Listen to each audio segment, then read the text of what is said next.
C'est quoi les raisons qui vous poussent à être souverainiste, à vous mobiliser? T'sais, non seulement vous êtes souverainiste, mais vous vous mobilisez pour la cause, là, donc vous devez y croire. Pourquoi? C'est les 30 ans du référendum de 1995 et cette année, des étudiants de l'UDS se sont mobilisés pour créer un comité souverainiste. On s'en va les rencontrer. Il y a beaucoup des autres comités qui ont énormément de difficultés à se créer.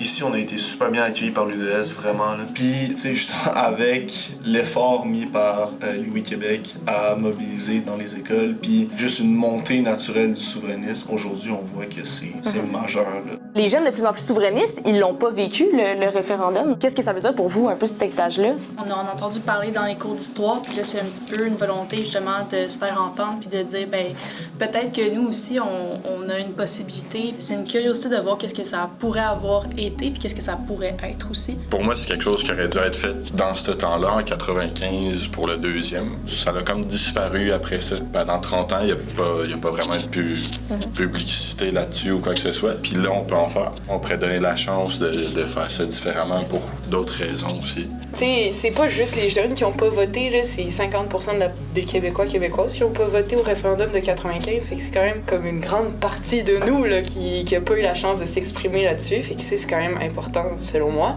Puis ensuite, pourquoi on est indépendantiste? Ben, c'est surtout comme l'impact des lois canadiennes qui ont sur nous. Là. Fait que si nous, on décide qu'on est un pays, qu'on a le contrôle sur notre énergie, notre territoire, nos ressources, ben, c'est déjà comme tellement un grand atout. Là. On est un peuple français qui vient de la Nouvelle-France, tandis que tout le Canada, c'est anglais. Fait que déjà là, on a une culture assez différente, aussi la manière comment on a évolué.